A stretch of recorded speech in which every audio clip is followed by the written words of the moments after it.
Hello and welcome to another edition of Florida Sportsman Action Spotter Podcast. I'm Captain Rick Riles. Oh my goodness, summertime is heating up. May is in stride and the fish are biting all over the state. Now we got some fun stuff planned for tonight. First off, we're going to bring on a guest, a beautiful young lady named Liza Fitzgerald. Liza is in charge of the CCA Star Tournament.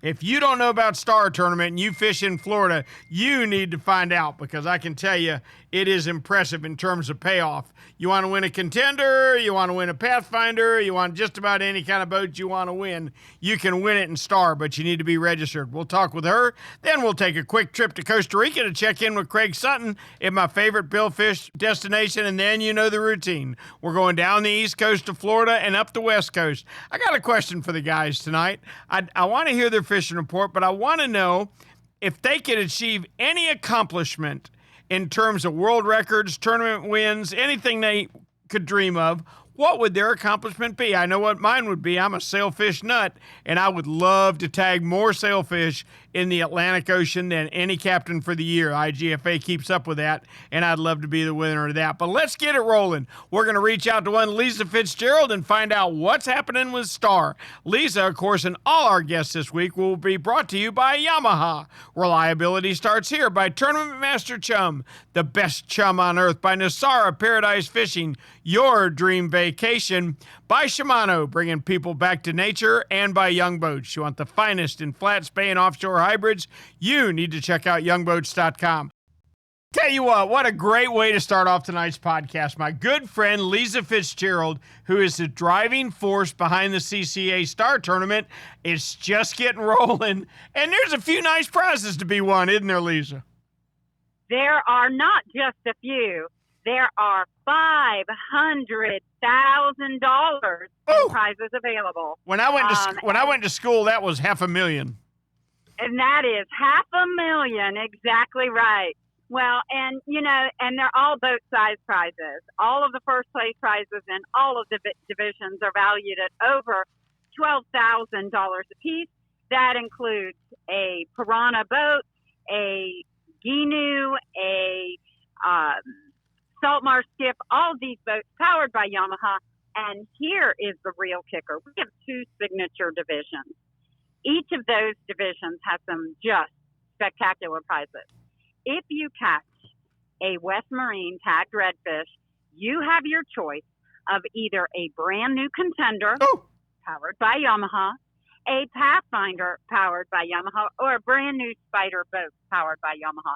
And if you're a youth angler that catches one of those tagged redfish, you can win a brand new Saltmarsh skiff with a Yamaha motor, Minn Kota trolling motor, Humminbird electronics, a shallow water anchor on the transom, sitting on a trailer. I bet that boat's going to be nicer than most dads have. I'm so glad that wasn't available when I was in high school. First off, I had to skip school every day to win it. And then if I'd have won it, I'd have quit school. I said all I ever wanted was enough money to buy one of these anyway, so I got it. I quit. Well, the cool thing about this, Rick, is they don't have to skip school. It's a summer competition, runs Memorial Day to Labor Day, so they can fish all summer long and have an opportunity. Now, this is for you and the offshore anglers. If someone recaptures a tagged dolphin, and they are the first CCA member registered in Star, they win $10,000 cash from Tigress Outriggers and Gear. It is the Tigress Tag Dolphin division, and my goodness, the dolphin are running now. They're getting tagged, and they are going to be migrating up the east and west coast. So if you are a dolphin angler, please don't catch that Tigress Tag Dolphin and not be registered in the Star competition. Tell people how to get registered in the Star competition. It ain't very hard. It isn't very hard. You can go to our website at ccaflstar.com. Very simple to register, or you can call us on the phone at 844-387-7827, and we'll register you right on the spot. You got it. Well, I tell you what, and give me the dates. When does it start? When does it end? The date begins Saturday, May 29th, That is Memorial Day weekend and runs through Labor Day, September the 6th. Sunrise to sunset, 17 different divisions, $500,000 in prizes. The entry fee for a CCA member is only $40. If you're not a member, it's $75, and it includes your CCA membership. And that's less than $75 a day to have your shot at $500,000 in prizes. That's fantastic. Now, real quickly, let me ask you: you put redfish in every area. How Yes, many? I am. When the tournament starts, how many tagged redfish will be swimming inshore in Florida? Inshore Florida will be 167 tagged redfish throughout the coastal counties of Florida. On average, 4 per coastal county. There are 3 counties, however, that this is my hint for the day. There are 3 counties, Brevard, Charlotte, and Citrus County, all have 8 tagged redfish in their counties. There are destination counties. So if you're planning a summer trip somewhere, make sure you plan it in one of those counties because your chances are doubled You bet. to catch one of those West Marine tagged redfish. All right, I'm going to give them their last tease right now. I want to know, last year, how many tagged redfish were caught? Now, the silly part about this is I think just about all these guys were not registered, but how many of those 167 redfish got caught last year during the Star Tournament? During the Star Tournament, there were 23 recaptured during the Star competition. Outside of the Star competition, there were 25 recaptured, and none of the anglers were registered in the competition. Man, oh man, oh man. That contender was sitting on that trailer just waiting to go home with you, but no. Begging for somebody to take her home. The Pathfinder, the Spider, the Contender, all powered by Yamaha, would look beautiful in someone's front yard, in their driveway, in their garage. You just have to be registered in the competition and a CCA member before you catch that tagged fish, whether it's a tigress tagged dolphin or a West Marine tagged redfish. And I am going to tell you, Duval and Nassau County have fish going into their county. So, man, people need to be registered. You had 2 fish that were recaptured up in the northeast part of the state. I can only tell you it's a heartbreak when I have to tell someone I'm sorry. You could have won a brand new boat, but I'll be happy to send you a brand new T-shirt. Well, here's the tip of the day for the Florida Sportsman Action Spotter podcast. After Memorial Day, do not put a line in the water unless you have registered for CCA Star. Thank you, Liza. Thank you, Rick, and we'll talk to you soon. I'll look forward to seeing you, babe. Take care. Bye-bye. Boy, I tell you what, it sure feels good to be back in Nosara. I can see myself right now loading up on the Wanderer, headed out to catch another blue marlin. Hello, Craig Sutton. How are you? Good, Captain Ricky. Real good. How about you, sir? I'm doing fine. I'm counting the days now. I'm getting close. I'll be in Nosara before you know it. Tell me how fishing was there this week. Pretty good. Pretty good. We got a real nice rooster today, probably a 45-ish. Good mixed bag. We didn't have a whole lot of trips the last week, though. We're a little slow for us. We had a bunch of groups in earlier in the month. Kind of blew it out of the water then, but they're still good. You know, lots of sailfish. You know, 5, 6, 7 to up to 10 on a full day. And then Good deal. no big yellowfin. A lot of the 20s, 15s to 20s. I think we had one about 30 last week, but you know, but no big dolphin either, which is kind of. There's not been too many weeks this year that we haven't caught a 40-plus pounder. Wow. That's big fish. Any marlin? Oh, yeah. Oh, A yeah? couple marlin last week. But, That's sweet. the marlin bite this year has been, I don't think we've ever had as many marlin at this point in the year as we've had this year. I mean, our big marlin bites June, July, and August. And I'm thinking it's just going to get just crazy numbers this year. But we'll see. You know, it's always fishing. Craig, let me ask you a question. Now I know you catch stripes there, and I know you catch blues there, and I know you catch blacks. What do you catch the most of? Oh, gosh. I don't know. I'd say probably a little bit of both. I caught a blue back there when I was down there in April in the tournament on the 23. And, Carlos, week before last, had 2 smaller fish, but they were blues. It's hard to say. It really is. Okay. Hard to say. All right, you're like me. You're a lifer. Okay, this is your addiction, and this is what you're going to do, and we've always been this way. Okay, we're entering our golden years as offshore fishermen. We'll put it kindly. You can have one great accomplishment. You can win the Big Rock. You can win the Greater Jacksonville Kingfish Tournament, win whatever tournament you want, or you can be inducted IGF Hall of Fame. Whatever you want to do. What's your one accomplishment you'd love to do? Well, that's a good question. I years ago, and I'm going back to 25, 30, I wanted to win the Jacksonville Anglers South Florida Billfish Tournament. I won that. And then I wanted to win the local tournament down in Costa Rica. We did that 3 years ago, but I would say the Greater Jacksonville Billfish Tournament. Yeah, I mean, it's the granddaddy. And even though we've done pretty good the last couple of years, we still haven't gotten that top prize. And I've been within a hair's breadth over the last 2 years, or 3 years, really. And so I'd like to kind of, get that first prize, big fish or big aggregate, which would kind of, float my boat, if you know what I mean.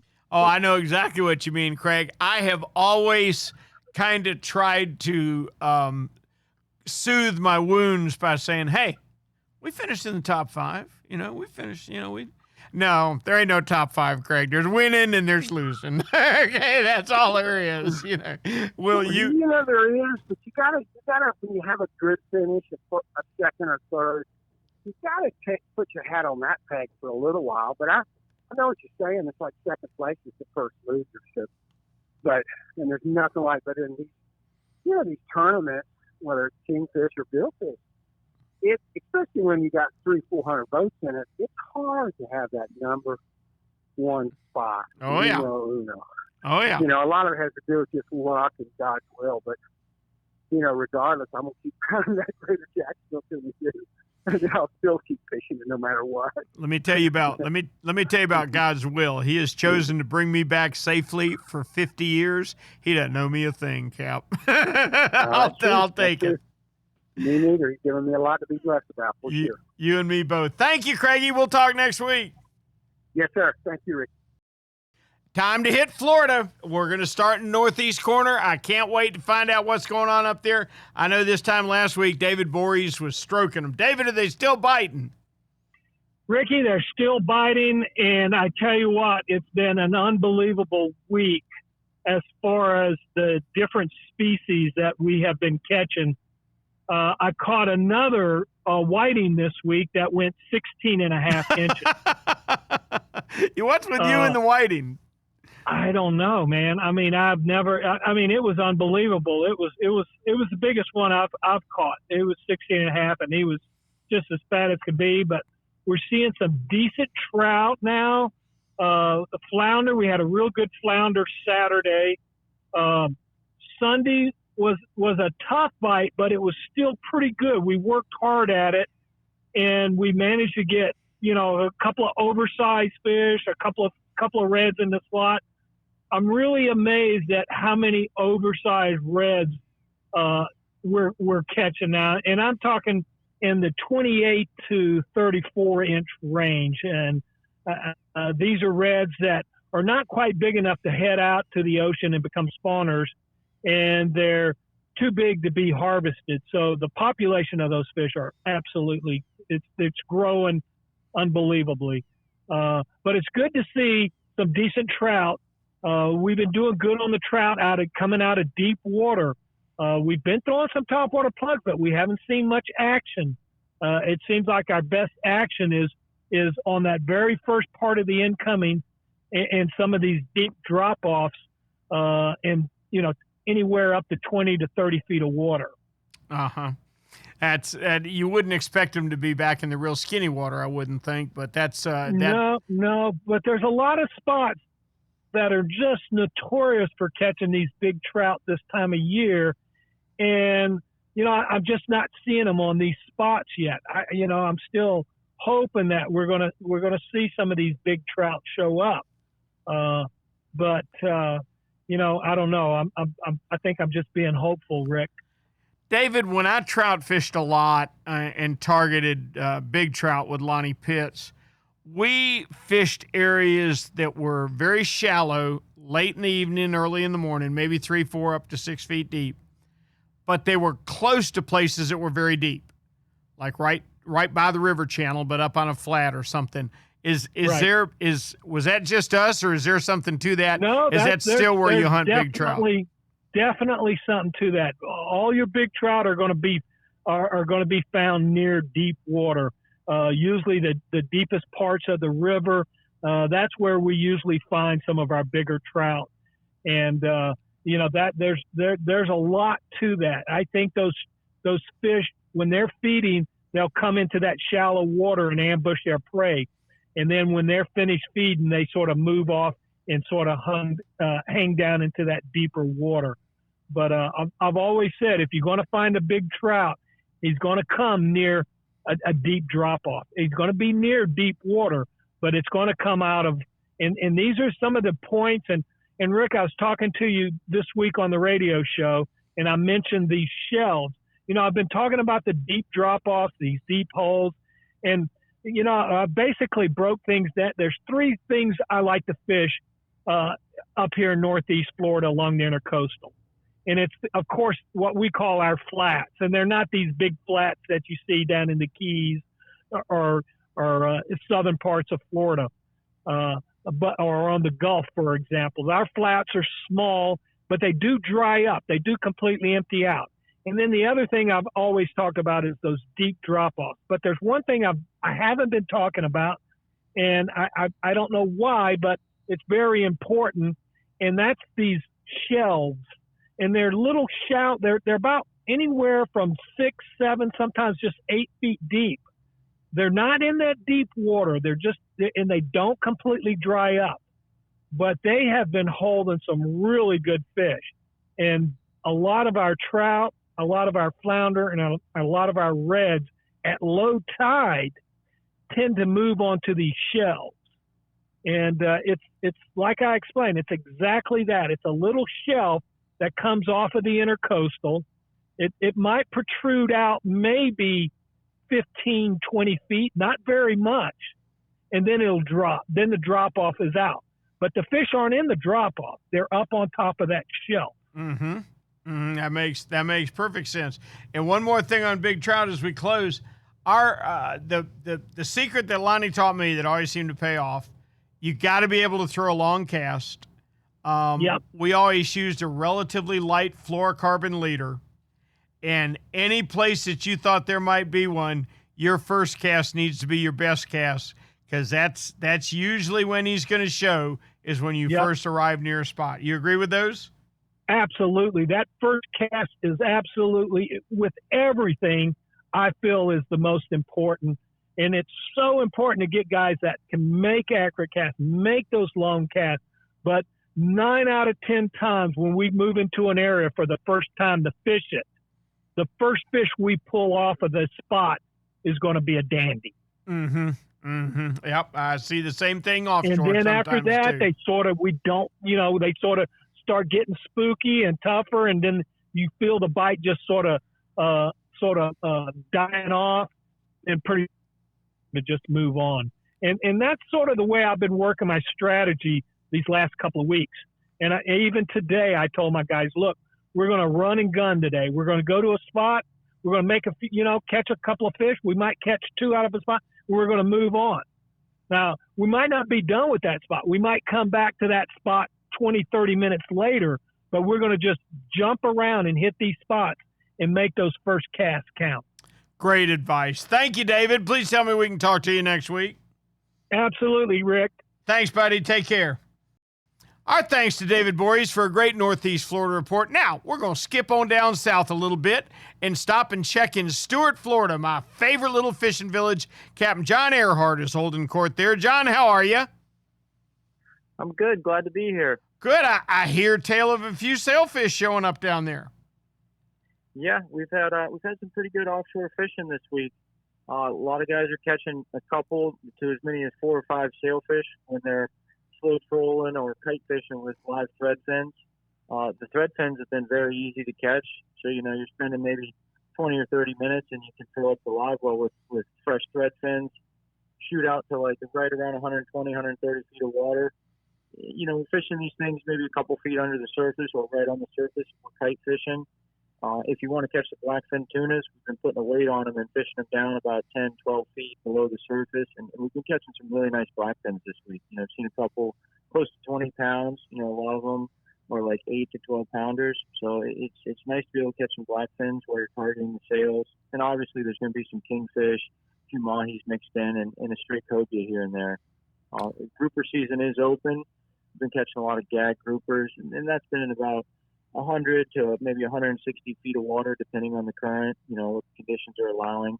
And using live baits right on or close to the bottom is going to produce the bites. Just got to get them up quick because, you get a good grouper on it, it seems like the sharks know it, and they're hot on their tails.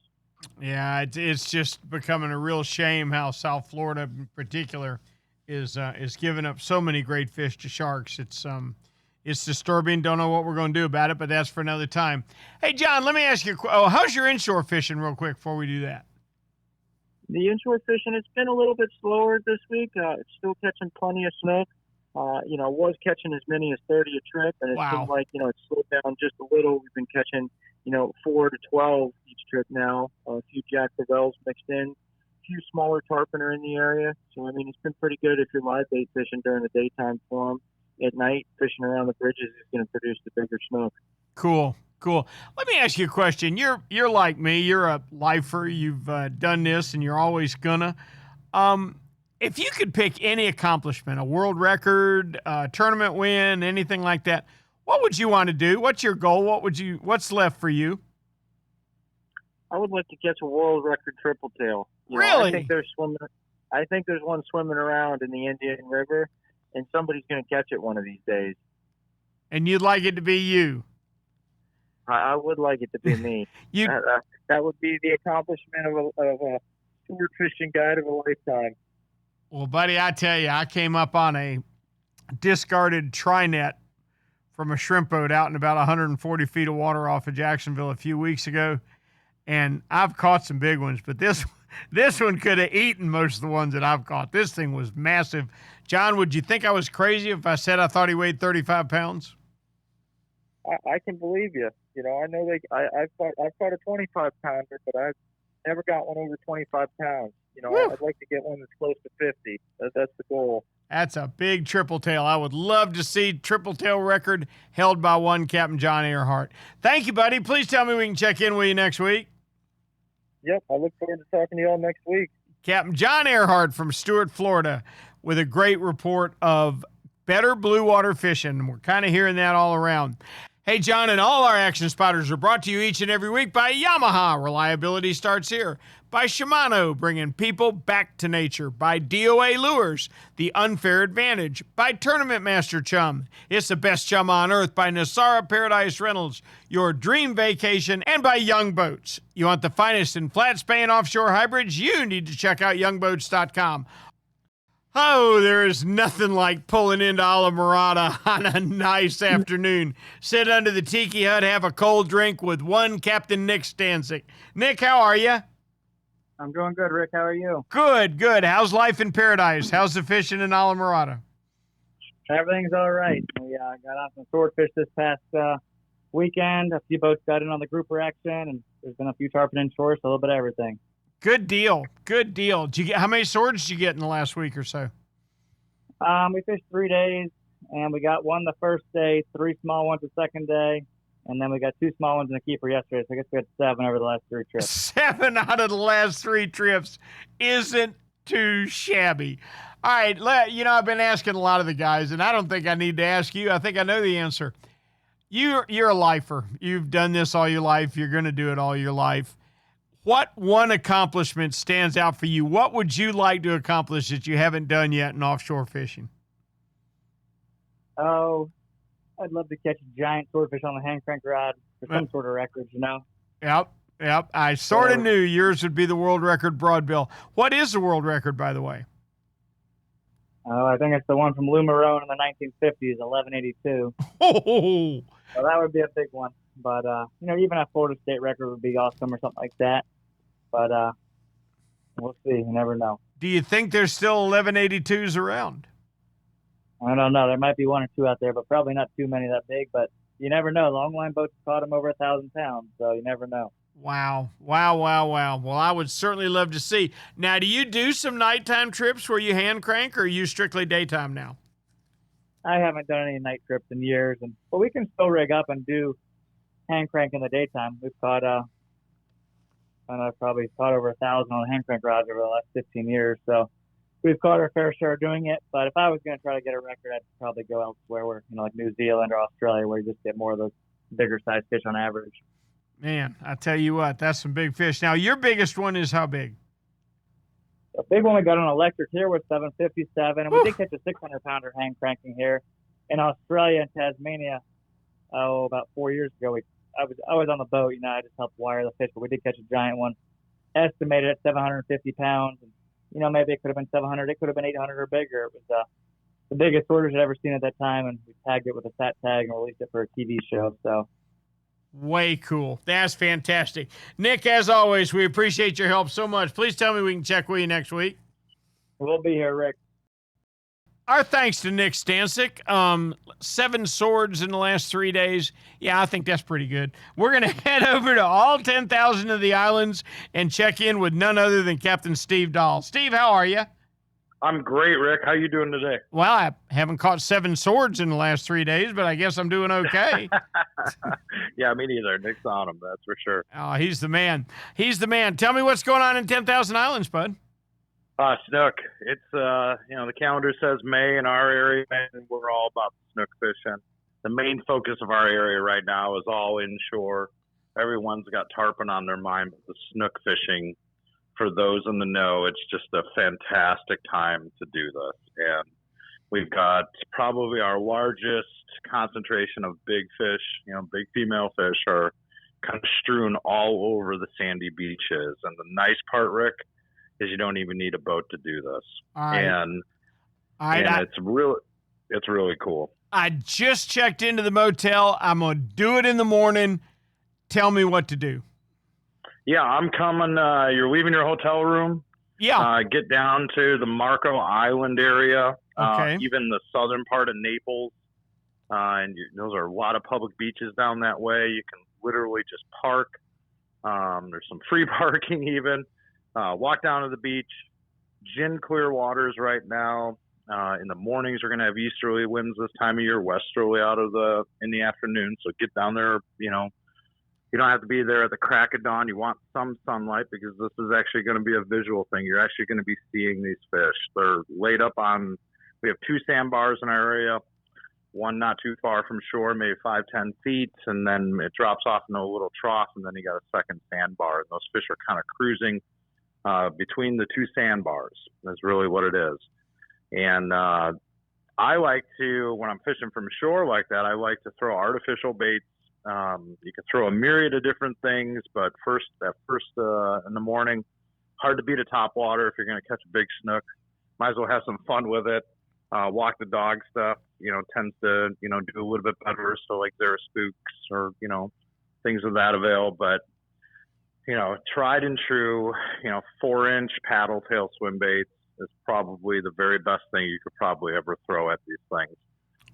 Super easy, mimic some bait fish colors, and you're going to catch some fish. 1/4 ounce jig head, make sure it's not make sure it's a heavy gauge hook on that jig head so you're not pulling the hook or bending it out. And I like to kind of see them off on the distance and almost kind of cast nearly parallel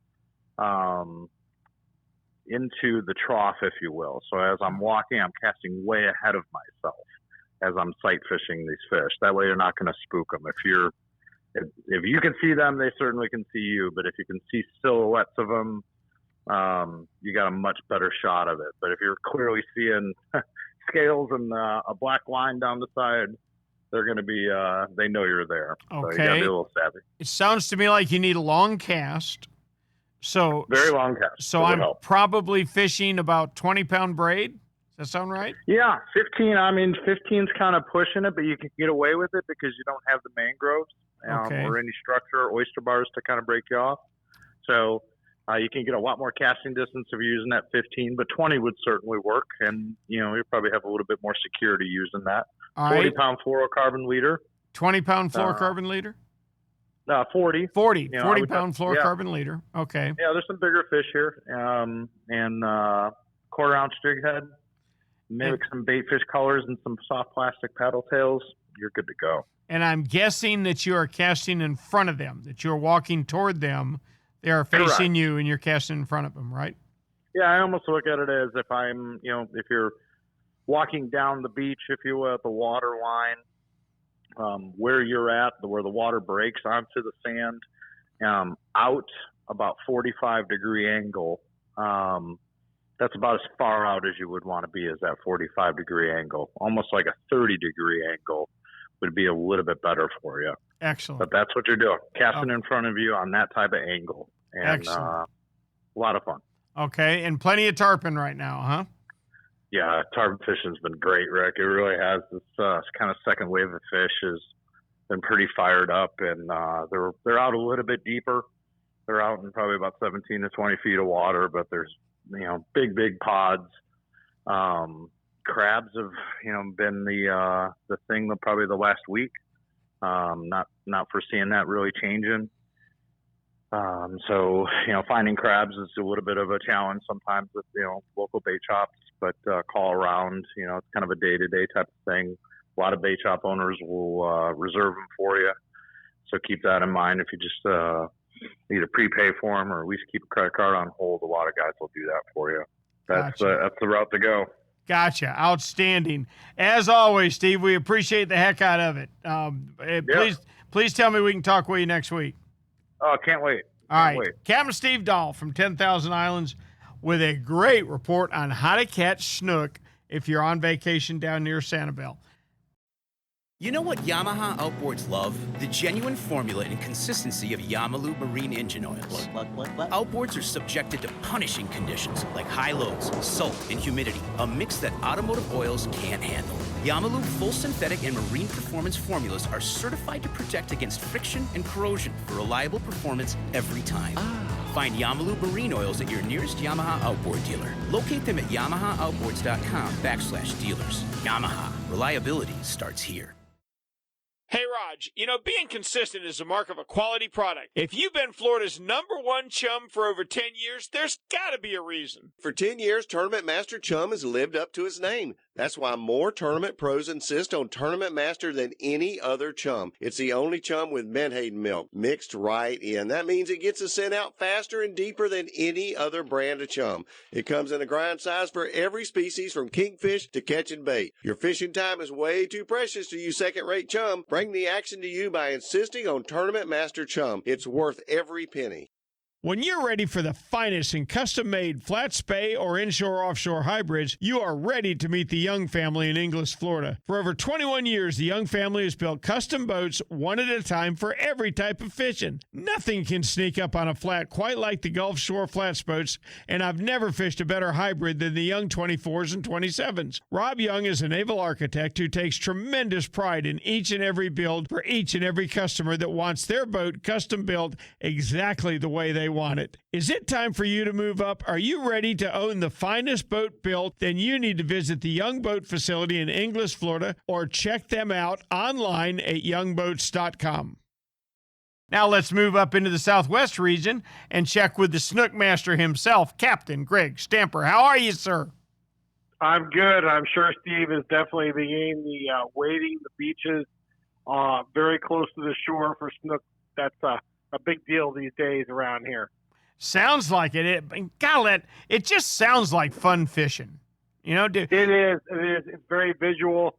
They're right there in the trough. And it's a lot of fun.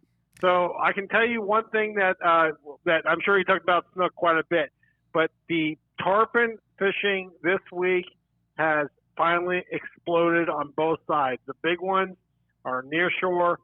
They're also in the back bays here and there, but the juvenile tarpon, which are my favorite, we talked about them last week, started to show themselves early this year, which, Rick, we're talking about a month earlier than when we saw them last year, which is very exciting. I hope it extends a month past when you're used to having them. Now, how do you fish juvenile tarpon? Are you throwing artificials at them? Well, it depends on what my clients are able to do. If I have somebody that can cast decent, you don't have to be like a marksman, but if you're decent, we can do it on artificials or flies.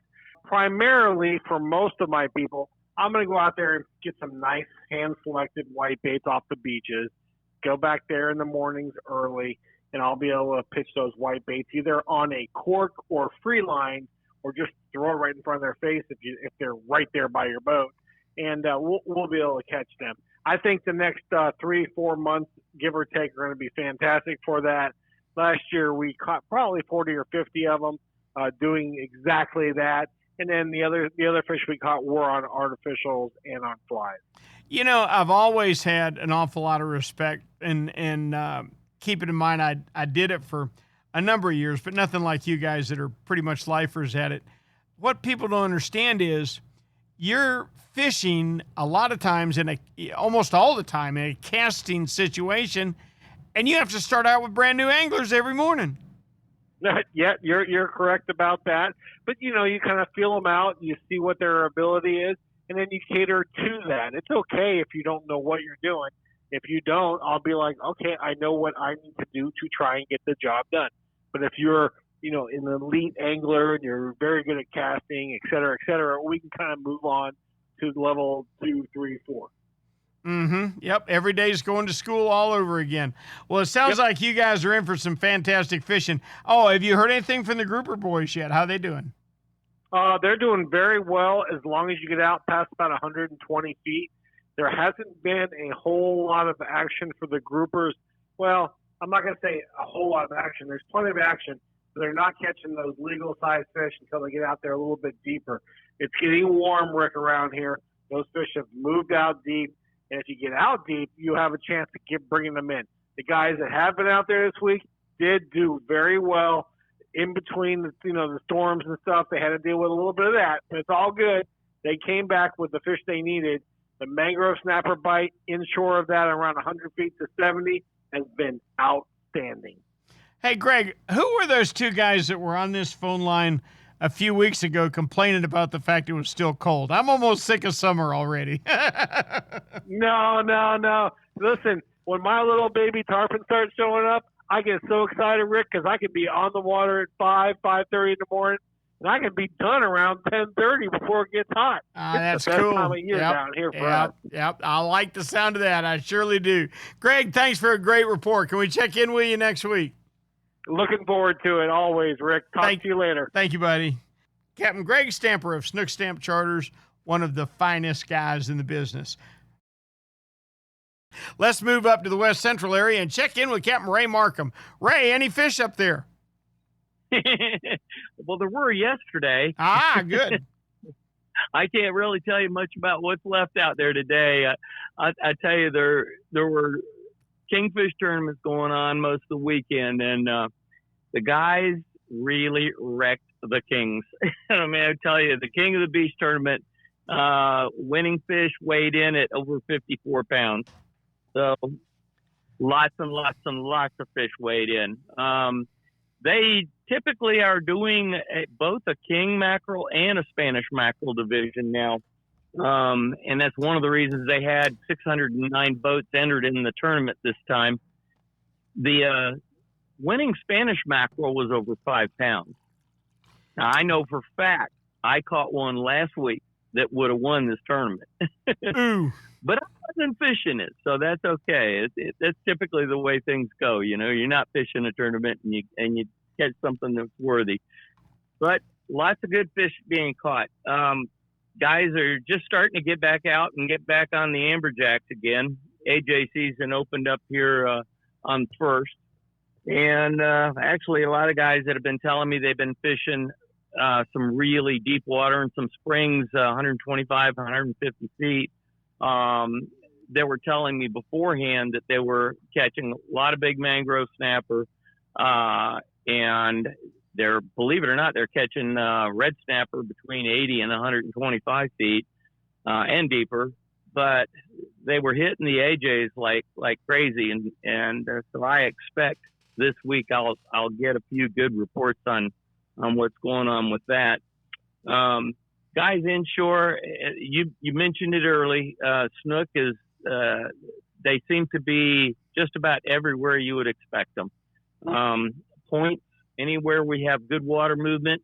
Passes, guys are doing real well with them on the beaches too. So, it's kind of a fly fisher's dream to get out there on the beach and early in the morning before all of the guys get out there splishing and splashing out there in the Gulf and just, target snook in the surf. So cool stuff. This is such a great time of year for surf fishing. There's no doubt the water's still cool, and you're right. You got to be out there early before all the tourists decide to come wash their suntan oil off. But it's right. It's 78 degrees is my idea of still just a little cool, but it's fine. It's refreshing. Yes, it is indeed. Captain Raymond, we appreciate it as always. Please tell me we can check in with you next week. I'll be looking forward to it. I will too. Thank you, Ray. Captain Ray Markham from West Central area. Hey, it's finally getting hot, and of course that means the water's warming up too. Just like great fish always do, the biggest and the baddest of so many species we fish for will be holding in deeper water in an attempt to cool off. You name it. If it feeds deeper in the water column, it cannot refuse a DOA terrorize. It dives straight down and crawls across the bottom with an action no deep feeder can resist. Whether it's a crappie hiding deep under some lily pads or a tarpon rooting around the bridge pilings, DOA makes a size and a color terrorize that they can't say no to. Flashing that big bright eye in front of any bottom-feeding game fish is just unfair. Maybe that's why they call DOA lures the unfair advantage. Now, we're going to downtown Homosassa. You'll know it when you get there. It's where the red light is and where William Tony's sitting on a rocking chair on the front porch. How we doing, Cap? Doing good. It's just a beautiful evening down here in downtown Homosassa, and, catching lots of fish here on the Big Bend. Good. Tell me about it. What's happening? All right. Now, here's the deal. The trout bite has been a little bit inshore and a little bit offshore. Now, depending on your winds, if you've got a big southwest flow and it makes it a little choppier, you need to start tucking and hiding. And when I talk about that, your keys on the outside will give you a wind block, and on the incoming tide or like on the high outgoing tide is going to be your best trout bite. Been doing really good on soft plastics and watermelon red flake and also in glow. Now, if it's calm and you can get out there toward that 6 to 10 foot area around the foul area or deep grass flats, we've been catching a lot of nice trout out there too, and they're post spawn. So they're a little bit railed out, and they're a little, on the thin side, but there's a lot of action. And besides the trout out there, nice sea bass, getting some really, really nice Spanish mackerel, and, Jack Crevelle's bluefish, just about everything in that range. So action is really good on the outside edge. Just got to watch our winds. Cool. Man, that sounds outstanding. Now, when you say nice sea bass, are you talking legal sea bass? Yep, and it's 10 inches. So on our side, a nice sea bass would be 12 or 14 inches, which is a nice fish. Now, we don't get big ones like you guys get off of Jacksonville over that area. But for us, when I see, oh, man, I'm looking at them thinking, well, it's a little short gag grouper fighting hard. And then it comes up and you see it's all black with a purple head. I'm like, uh-oh, get a net. We want that one in the boat. I'm sorry. I'm so glad you asked. Yes, 4 pounds 3 ounces would be my biggest one. I didn't realize you'd asked me that. I'm sorry. Oh, I'm sorry. If I caught one that big over here, I would be on the front page of the newspaper. So we've got lots of sea bass on this side, but the 10-inch minimum. So when you get one about 12 inches, it's bragging size. Oh yeah, I understand. Hey, you know what? And one of the things I enjoy so much about our weekly conversations, you're like me, you're a lifer. This is what you do, and as my wife always says about me, a fisherman's not what he does; it's who he is, and that's kind of how it is. Cool. All right, what accomplishment have you got left? You one more thing you could achieve. Do you want to win a tournament worth $1 million? Do you want to? What would make William Toney feel the best? Man, besides just being lucky enough to get to do my job for a living, being a fishing guide and being successful and getting, all my clients that are good friends and being with them every day. You know what? I really love big sea trout. If I could catch the world record sea trout here on the Big Bend, just go ahead and put me in the grave. I can't be any better. But I will tell you, Rick, my largest one I ever caught, quick story, my father and I were fishing up at Keaton Beach, just north of Steenahatchee back in the early 90s, and we were far north up towards Spring Warrior area. And we were this big high tide late evening. Him and I were both throwing topwater plugs. We were using big Zara spooks, and I caught a 33-inch trout. And my father on the next cast caught one 28 inches. And they were like the biggest trout I have ever seen in my life. And it's been a long time ago. And we were staying with family and stuff. And my dad and I were kind of like, we were worn out. And we released both of those trout that evening because we just didn't really feel like cleaning the fish, and it'd almost be a sin to kill one that big. Now that I think back about it, but just if I could ever, I know the Indian River has those big fish, and I know that they've been suffering about it because of what's happening. But man, if we could ever break that world record again, imagine how you would feel to reel in an 18-pound trout. A 33-incher would weigh. It was around 9 pounds or 10 pounds. It was my guess on it. It was, it wasn't a really big fat trout because it was late in June and it didn't have roe in it and everything. And I just remember when I got a hold of it and I laid it. I had a Florida, believe it or not. Hey, this may sound funny, but hey, Rick, I had a Florida Sportsman sticker. Rule sticker on the side of my old skiff. Well, of course you did. What do you think? Why do you think the fish hit that lure? You're right. He wanted to have his picture taken on there, but back then there were no phones. The cameras and things were just. It was just. My dad and I fishing. It was such a great evening, and ever since then, I've always thought, man, how great it would be to break that record and to have your name on the world record sea trout. Well, you know what the best part of that story would be if you could pull it off with your dad. That would be the ultimate. Shoot, yeah, there's absolutely no question about that. Well, I tell you what, and I happen to know the folks that are listening don't know, but I happen to know on top of all your success and everything else, you even got a pretty girl to marry you, which is more astounding than anything. Well, she could just put up with me smelling like fish. Here's our thing in the Toney household. If I can get 3 days out of a pair of britches out guiding all day, then if she won't let me in the house. So those things, if there wasn't a washing machine, she has a burn pile. So they would be out there in the burn pile. I understand. William Toney, it's always such a pleasure. Thank you so much. Please tell me we can check with you next week. I'll be right here in downtown Homosassa. And I'll be waiting for that world record trout to come up and slap your Zara spook. Thank you, buddy. Okay, it's time to head out on the water. Our thanks to William Toney for a great report in the Big Bend. But now we're going to Northwest Florida, where Captain Kevin Lanier is on the water even as we speak. How we doing, Cap? Hey, Captain Rick, we're doing good tonight. How about yourself? Good. You fishing or what are you doing? No, we're doing a little cruise. We've got some people down here that are new to the area, and we're kind of showing them the God's country. Mm-hmm. Well, do you need more people over there, Kevin? Is that your problem?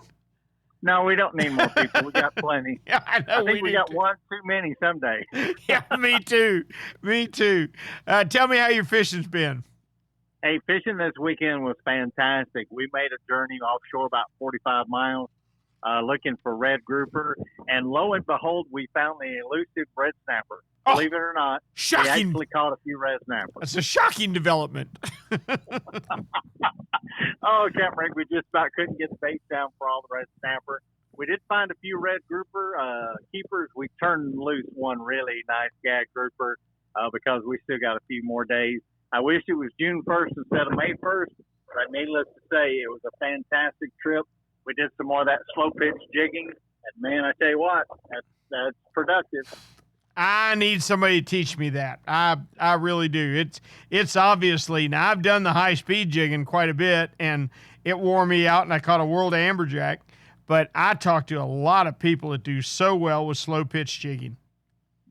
Well, once you learn the technique, and I will put it next to a bait, and I will catch fish as much or better than the bait will. How about that? That's saying something.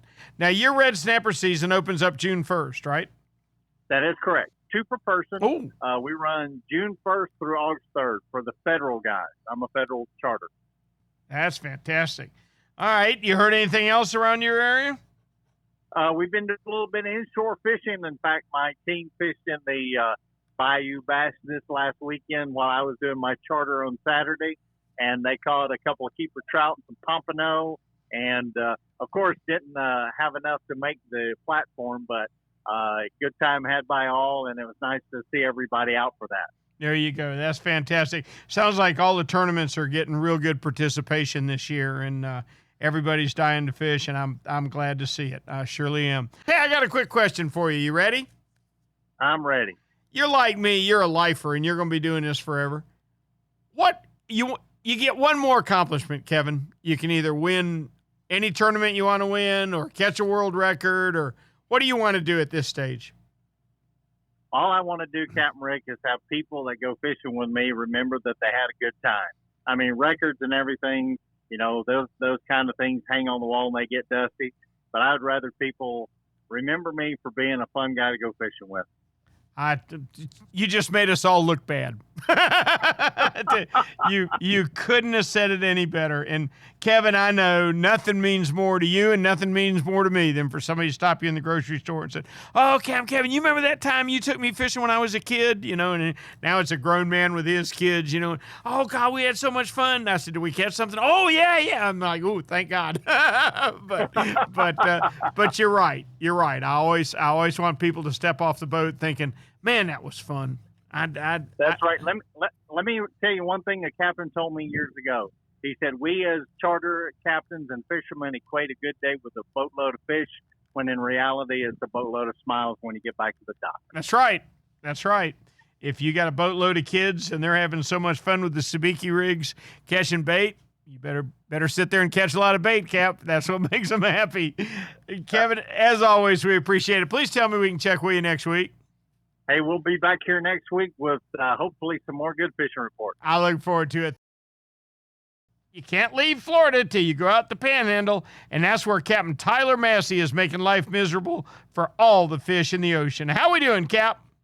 I'm doing good, guys. How are y'all doing? Outstanding. Now, what's going on in the Panhandle, bud? So, fishing's been getting better and better. Each week, just everything's coming to life. Our water temp's getting up. Our bait fish are showing up. So, both inshore and offshore is just really sparking off. That's fantastic. Is there been any offshore trolling yet, or is it all bottom fishing? No, pretty much just bottom fishing right now, and some live bait trolling for king mackerels and that kind of stuff. But no, pelagics or offshore stuff. But the bottom fishing's been excellent. Amberjack opened up for us this past week or so, and the fishing form is not super great. Some of our wrecks seem like they're a little empty, but making it further offshore, a little deeper water, some of the bigger rocks, and there's a couple of wrecks in some deep water, like 180 foot or so, and they're holding some nice fish. But it just hasn't been super red hot, but there's definitely some out there. Mm-hmm. Uh-huh. Well, it won't be long till the Gulf fills up with pelagics, and a lot of fun will be had. Captain Tyler, as always, we appreciate it. Captain Tyler Massey from the Panhandle. The year was 1953 when one of the true pioneers of big game fishing hung it up. None other than Ernest Hemingway said, "I just don't want to do it anymore. The tackle has become so sophisticated that the fish just don't have a chance." Can you imagine walking him through the aisles of strike zone fishing and showing him the latest and greatest from Shimano today? Can you imagine handing him a Saragossa spinner that weighs less than his bait used to and could put more torque on a rampaging tuna than the giant old reels of his days?